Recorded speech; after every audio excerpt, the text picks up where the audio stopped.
I'm Dr. Simon Munzu. Thank you for giving me a bit of your time. On the 11th of January 2024, I issued a tribute to one of our country's prominent personalities, the late Professor Joseph Owona, who passed away on the 6th of January.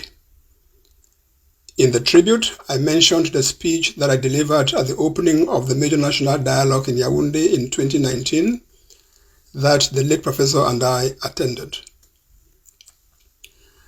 Many people have since asked me for a copy of that speech. I do not have access to the official documents of the Major National Dialogue, whose proceedings have never been published by the government.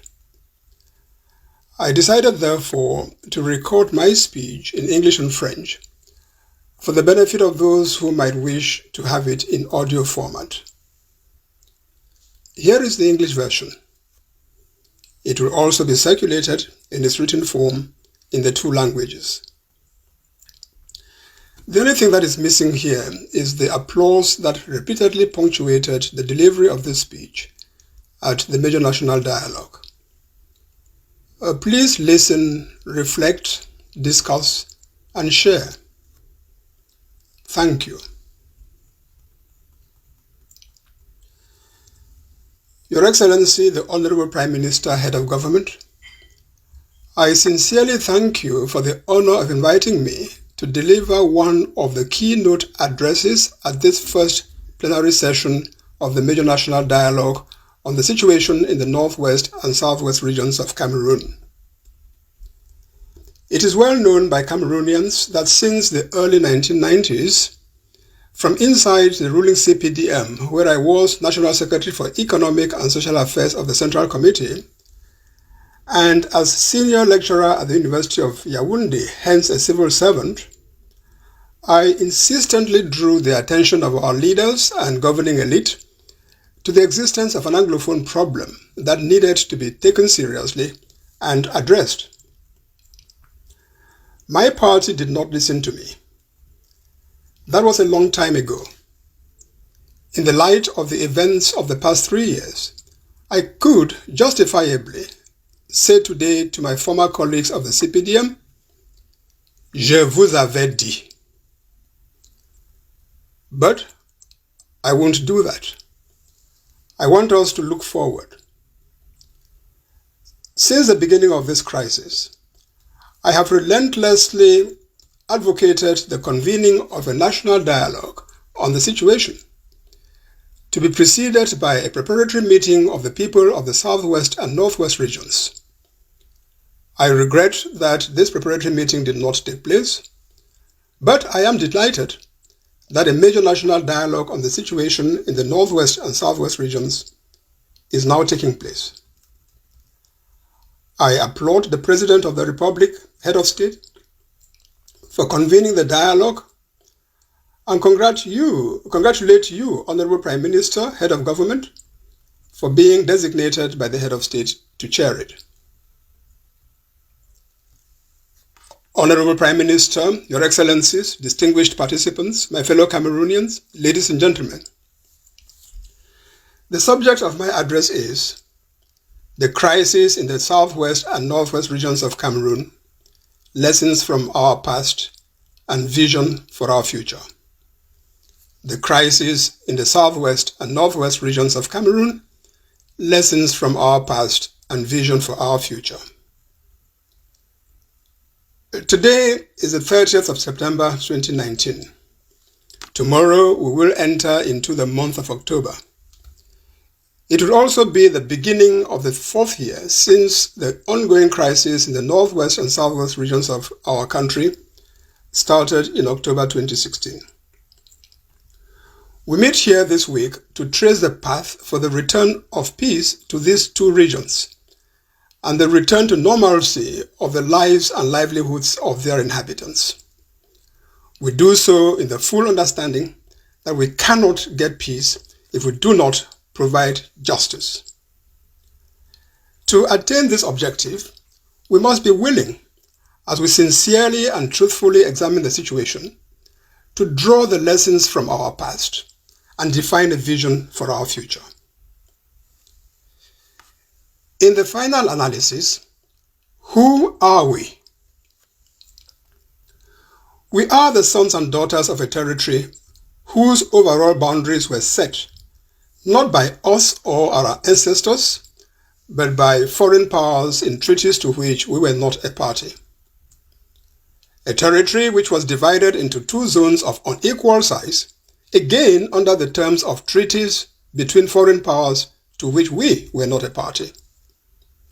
A territory in which two foreign cultures were grafted, one in each of the two zones as delineated by foreigners, on hundreds of indigenous cultures prevailing within it, with each of the two foreign cultures being raised to national status within its zone. We are the sons and daughters of a territory whose two parts, as delineated by foreign powers, could have remained permanently separated if the people of one of them had not chosen on the 11th of February 1961 to forge a new nation together with the people of the other. In forging this new nation, we recognize that each of the two foreign cultures had left its imprint on our land and on our people, and that therefore, in the new nation, each should be given equal status and be allowed to flourish in its zone of influence, while we nurtured both as our common heritage. We are the sons and daughters of a territory in which, over time, we deviated from the underlying foundation of our new nation. We crafted and applied a system of governance in which, instead of giving full value and space to each of our two non-indigenous cultures and allowing them to mutually strengthen and enrich each other for the benefit of all the inhabitants of our nation, we allowed one to dominate the other.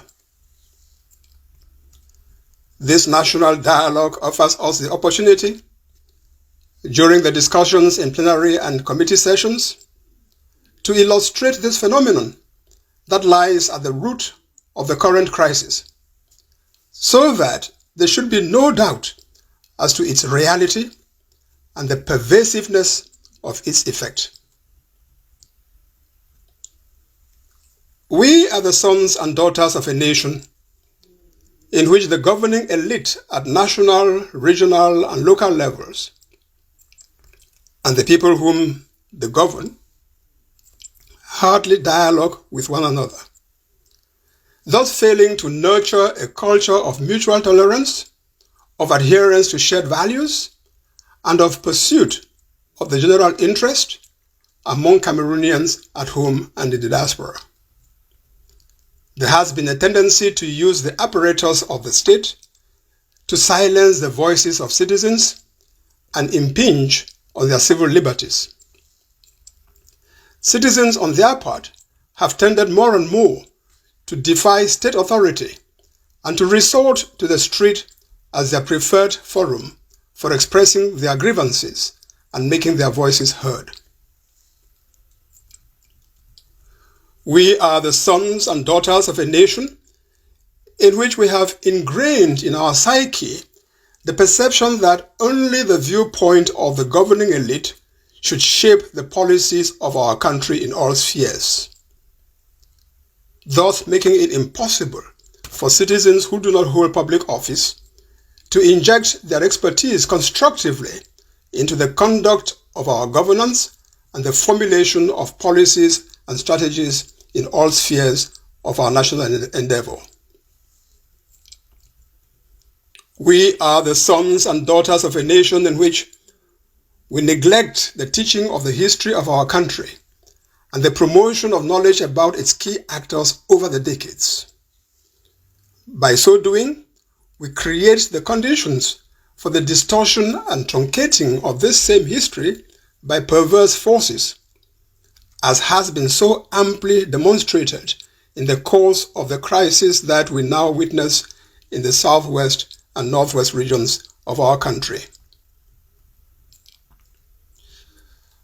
Honorable Prime Minister, my fellow Cameroonians, ladies and gentlemen, At this national dialogue, which is purposely dedicated to examining the situation in the Northwest and Southwest regions, we are challenged with a gaze on our past to set the vision for our future. We face the challenge of acknowledging that the coming together of the former British Southern Cameroons and the former French Cameroon on the 1st of October 1961 to form the Federal Republic of Cameroon is the single event in the history of the composition of our great nation of which all Cameroonians ought to be proud the most. Because, unlike other developments in the constitution of our nation, this one was decided not by foreign powers, but by us Cameroonians. We face the challenge of remaining faithful to an initial intent to make of Cameroon a country of one nation and two systems, in which each of the two non-indigenous cultures is considered our common heritage, given equal value and status, and allowed to flourish in its territorial zone of influence, and to strengthen and enrich the other for the full benefit of every Cameroonian. If we persist in making one of these two dominate the other, we lose the benefits that come with promoting both. There can be no doubt that a bilingual, bicultural, and bijural Cameroon strengthens our place in the world and renders us more competitive on the international arena. By contrast, we are diminished as a nation when our two heritages are not treated equally and display a lack of respect for each other. We face the challenge of ensuring that in this united country, neither of the territories that make up the Union is allowed to dominate or assimilate the other, as this is bound to be met with strong resistance, such as we have witnessed in the past 3 years. For let it be said loud and clear, on the 11th of February 1961, in electing to join the Republic of Cameroon, the people of the British Southern Cameroons chose to achieve independence as envisaged by the plebiscite question that was put to them. They did not vote to deliver themselves into marginalization, domination, or assimilation over time by the Republic of Cameroon. We face the challenge of recognizing that in our nation, we do not have all the angels on one side and all the devils on the other. We need to create synergies between the governing elite and the ordinary citizens of all regions at national, regional, and local levels, to build a culture of permanent dialogue between the governing and the governed, and to instill in each Cameroonian at home and in the diaspora a passion for mutual tolerance, for adherence to shared values, and for the pursuit of the general interest in all national endeavors. We face the challenge of teaching the history of our country to its people and promoting public knowledge and awareness about its key actors through all the decades, thus creating the conditions for avoiding its distortion and truncation by perverse forces within and outside the country. Ladies and gentlemen, at this national dialogue, we should make a heroic start at meeting these challenges. Our efforts should be guided by two specific objectives. First, to restore to the territory and people of the Northwest and Southwest regions their full sense of identity in a Cameroon that is united in its diversity. And second, to respond positively to the aspiration of each region of Cameroon to a greater degree of autonomy that would ensure a better delivery of state services to its inhabitants. This entails making the necessary adjustments to the form and functioning of the state. Some would say that the two specific objectives that we seek are to be obtained through decentralization of the unitary state. Others would claim that they are best achieved through federation. And others still would assert that the form of the state best suited to their achievement is confederation.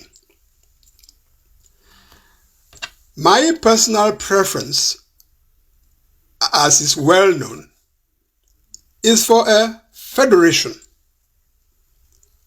However, our purpose at this major national dialogue is not to place a political science label on the Cameroonian nation. The path to achieving the two specific objectives that I have mentioned above lies not in the name by which the thing is called, but in the content that it is given. It is through the transfer of essential competencies in relevant domains and the allocation of adequate budget resources that we can enhance the effective protection of the identity and culture of the former British Southern Cameroons and effective autonomy for each of our 10 regions. We may not fully address the situation in the Northwest and Southwest regions during this week, but this major national dialogue marks the beginning of the process of doing so. We should envisage and recommend subsequent stages to be accomplished as well as modalities for their implementation. This should include overtures and engagement with those Cameroonians at home and in the diaspora who were invited to this national dialogue but have been unable for one reason or another to attend. Undoubtedly, addressing the situation in the Northwest and Southwest regions is primarily the responsibility of the Cameroonian state and people.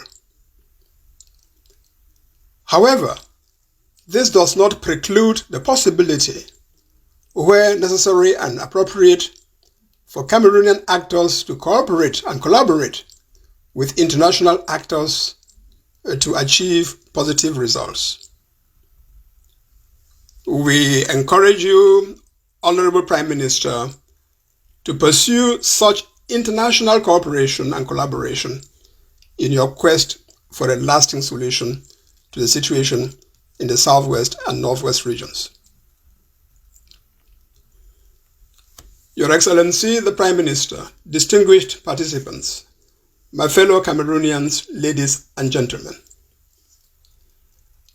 it is clear to everyone that the moment has come for us to end the suffering of our people and to return normalcy to their lives and livelihoods. It is time for children to regain their right to education and be allowed to resume school.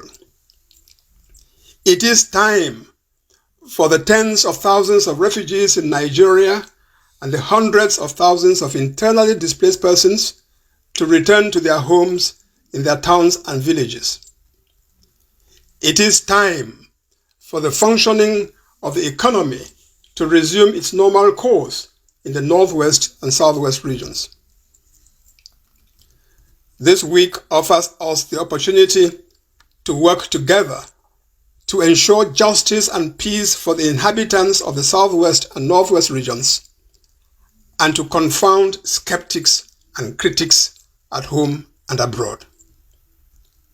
Cameroon belongs to all of us. All of us belong to Cameroon. The duty to save our country in time of peril falls upon all of us. Therefore, from this rostrum, I call on every Cameroonian to join us on the journey to justice and peace that begins with this major national dialogue. Let's tone down the verbal violence and the hate speech. Enough blood has been spilled. Let's stop the killing. With the will to succeed in every one of us, all of us will succeed. With the will to succeed in every one of us, all of us will succeed. God bless the Northwest and Southwest regions of Cameroon. God bless Cameroon. I thank you. Bonjour, je suis le Dr Simon Munzu. Merci de m'avoir accordé un peu de votre temps. Le 11 janvier 2024, j'ai rendu publiquement un hommage à un ami et ancien collègue d'université, le très regretté professeur Joseph Owona, décédé le 6 janvier. Dans cet hommage, j'ai mentionné l'allocution que j'avais prononcée en 2019 à l'ouverture du Grand Dialogue national à Yaoundé, auquel le regretté professeur et moi avions assisté. Depuis lors, plusieurs personnes m'ont contacté pour en avoir une copie.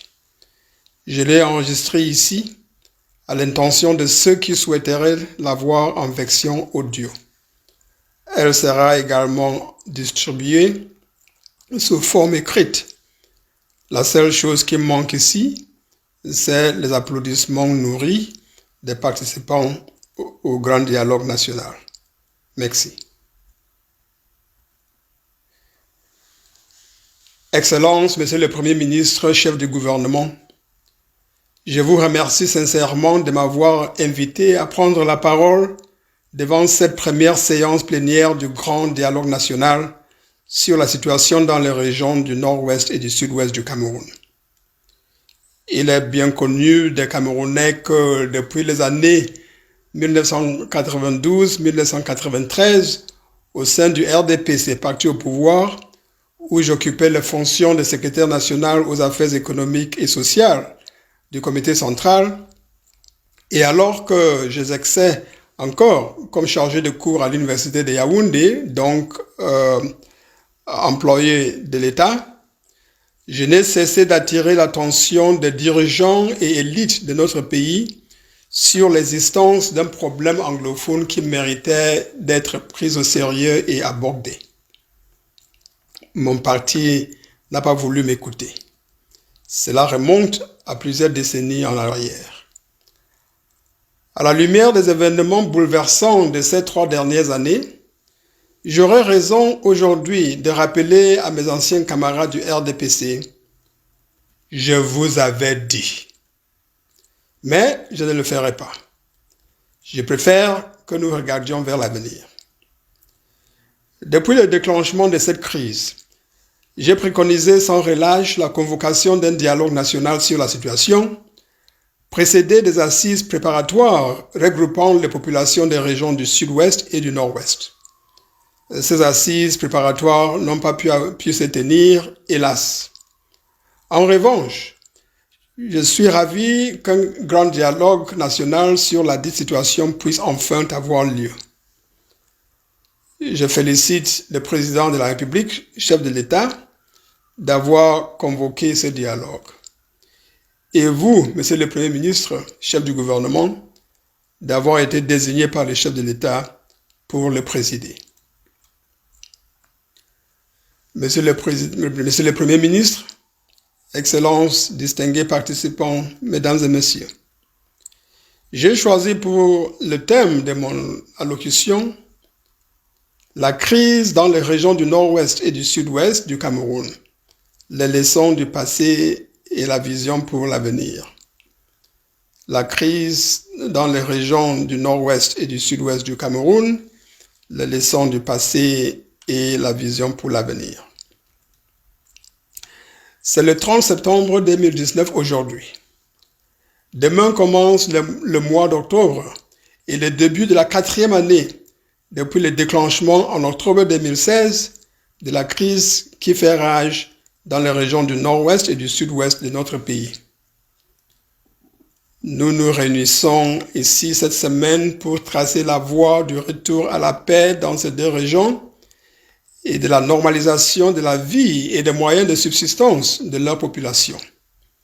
Ce faisant, nous reconnaissons pleinement que nous ne saurons obtenir la paix tant que nous n'aurons pas rendu justice. Pour cela, nous devons, en examinant fidèlement et sincèrement la situation, faire preuve de notre volonté collective de tirer les leçons du passé et définir une vision pour l'avenir.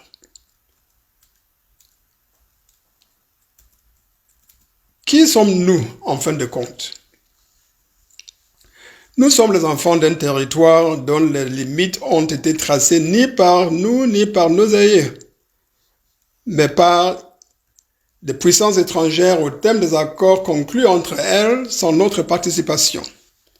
Un territoire divisé en deux zones de taille inégale, toujours au terme des accords passés entre les puissances étrangères sans notre participation.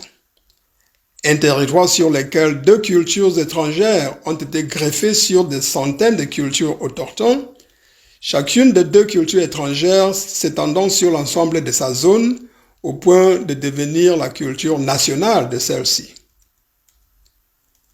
Nous sommes des enfants d'un territoire dont les 2 parties, telles qu'elles avaient été définies par des puissances étrangères, auraient pu rester séparées de manière permanente si les populations de l'une d'elles n'avaient pas choisi, le 11 février 1961, de forger une nouvelle nation ensemble avec les populations de l'autre.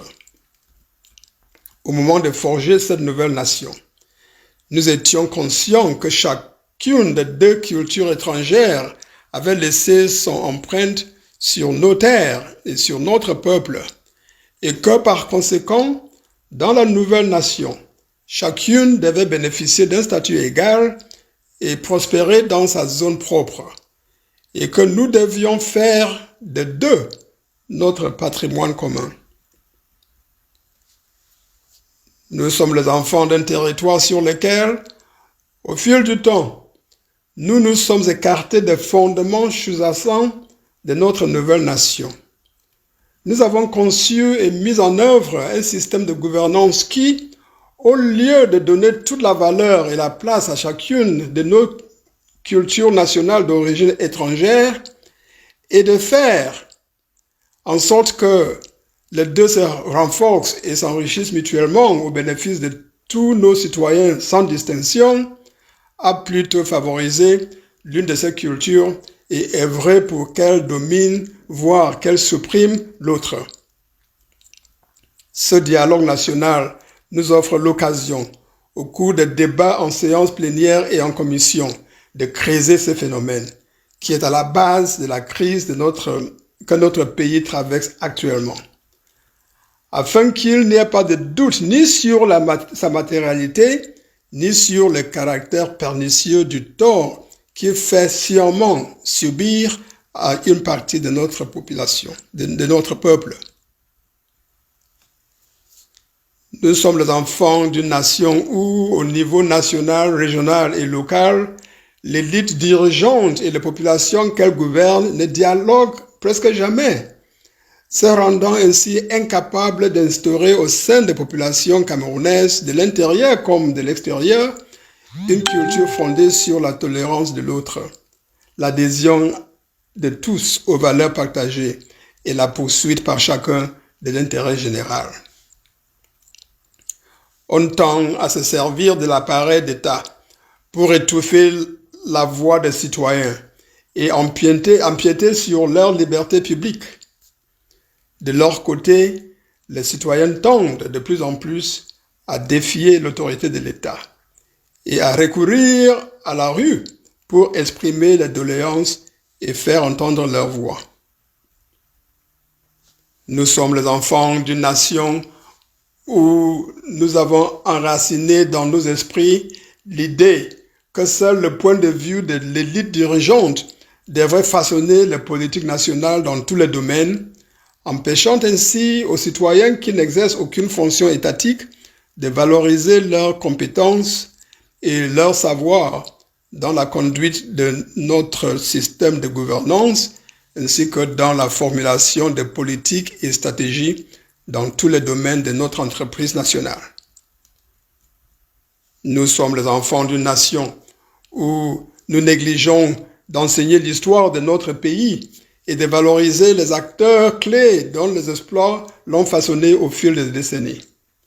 Ce faisant, nous créons les conditions propices à la dénaturation de cette même histoire par des forces perverses, comme cela a été amplement démontré au cours de la crise à laquelle nous assistons dans les régions du sud-ouest et du nord-ouest de notre pays depuis le mois d'octobre 2016.